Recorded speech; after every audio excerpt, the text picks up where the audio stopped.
مبارک سے حدیث جبرائیل میں ہے، نبی کریم صلی اللہ علیہ وسلم سے جبرائیل نے پوچھا مل احسان، یا رسول اللہ اخبرنی عن الاحسان، احسان کیا چیز ہے ہمیں بتائیں۔ رسول اکرم صلی اللہ علیہ وسلم نے ارشاد فرمایا ان تعبد اللہ کأنک تراہ فإن لم تکن تراہ فإنہ یراک، تو عبادت اللہ کی یوں کر گویا کہ تو اللہ کو دیکھتا ہے۔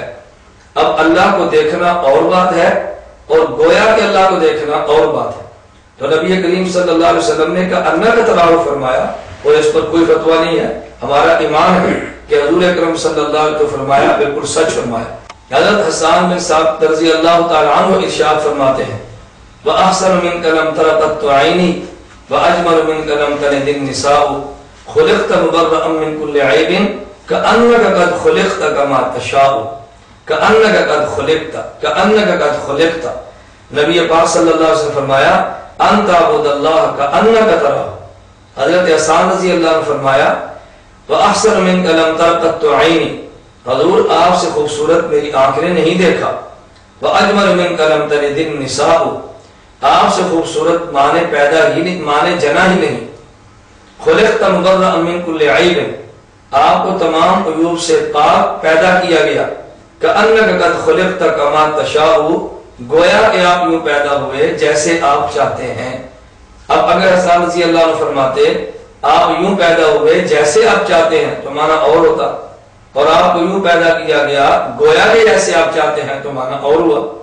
تو گویا کا معنی الگ ہوتا ہے، اور اس کے اوپر یہ کہنا کا تشبیہ کا لفظ چلانا بالکل الگ چلا گیا۔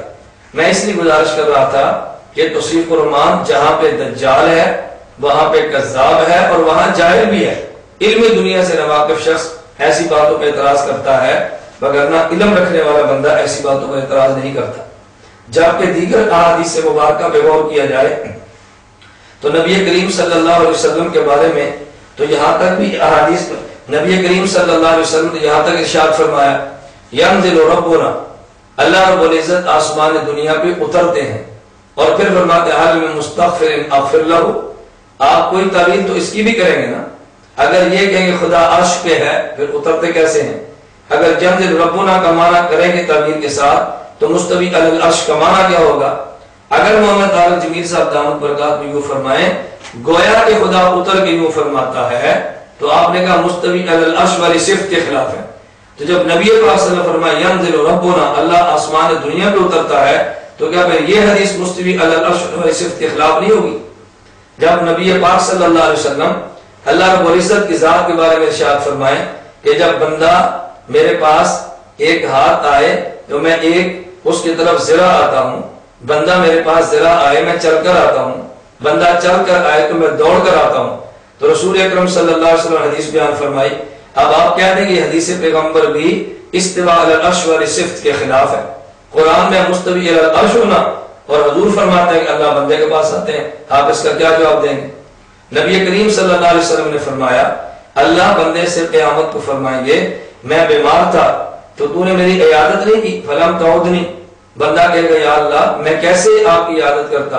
اللہ فرمائیں گے میرا فلاں بندہ بیمار تھا، اگر تو اس کی عیادت کرتا وجدتنی عندہ تو مجھے اس کے پاس پاتا۔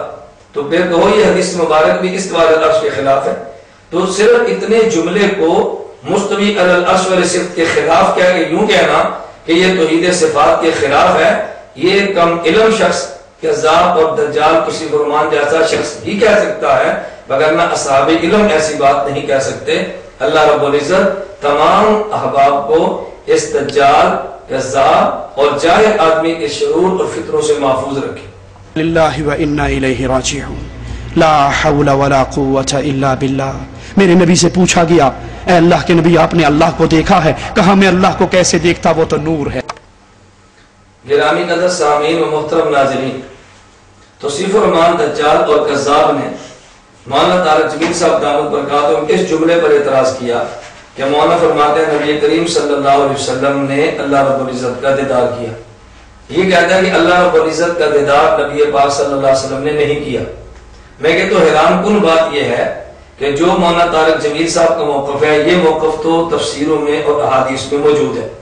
یہ اس وقت میرے ہاتھ میں الدر المنصور فی التفسیر المعصور علامہ سیوطی رحمہ اللہ تعالیٰ کی تفسیر موجود ہے. اس میں علامہ سیوطی رحمۃ اللہ سورۃ النجم میں صفحہ نمبر سورۃ النجم میں وَلَقَدْ رَآهُ نَزْلَةً أُخْرَى اس آیت کے تحت ارشاد فرماتے ہیں عن انس رضی اللہ عنہ قال رأى محمد ربہ. حضرت انس فرماتے ہیں حضرت محمد صلی اللہ علیہ وسلم نے اللہ رب العزت کو دیکھا.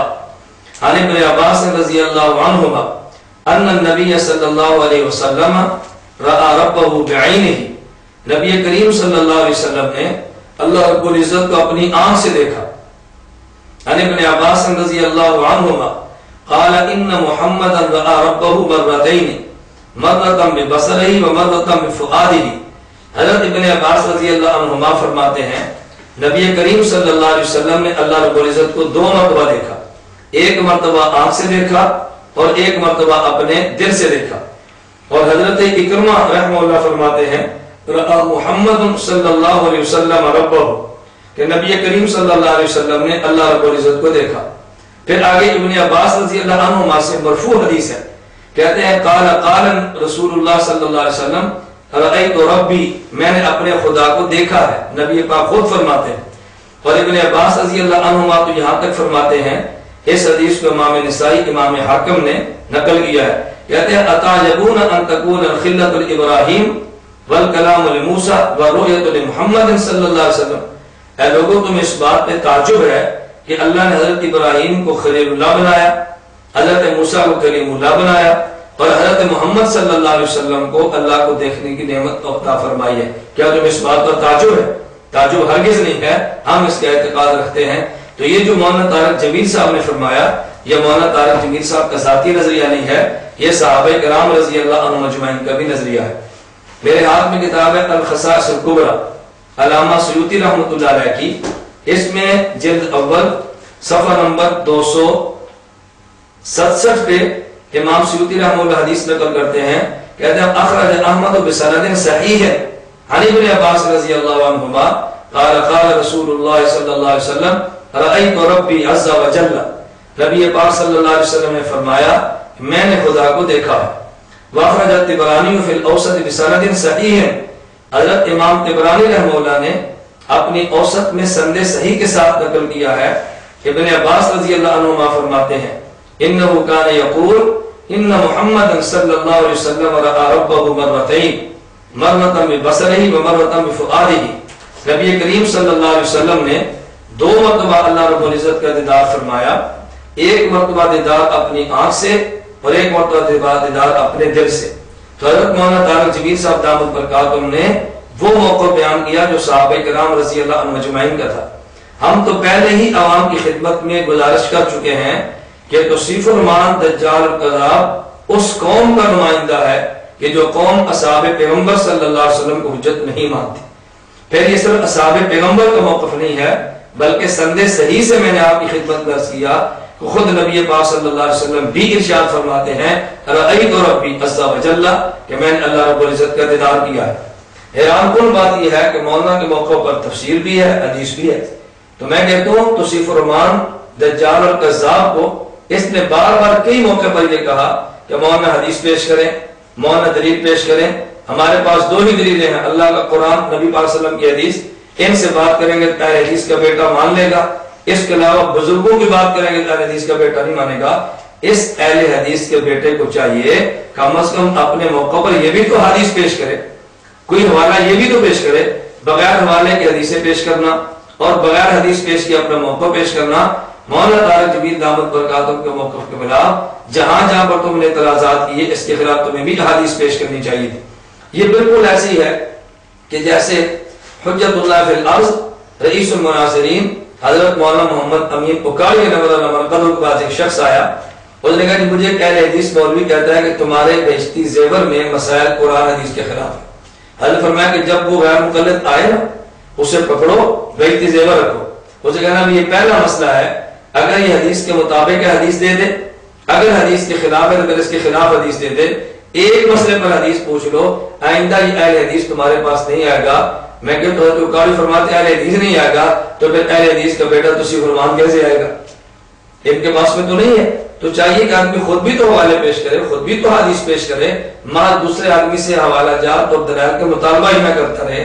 تو مولانا طارق جمیل صاحب دامت برکاتہ کا یہ موقف بحمد اللہ تعالی نبی پاک صلی اللہ علیہ وسلم کے صحابہ کا موقف ہے رضی اللہ عنہم، اور خود رسول اکرم صلی اللہ علیہ وسلم کے ارشاد کے عین مطابق ہے۔ لہذا اللہ ہمیں مولانا والے موقف اختیار کرتے ہوئے اس دجال اور کذاب اور جہل کے موقف سے محفوظ رہنے کی توفیق عطا فرما۔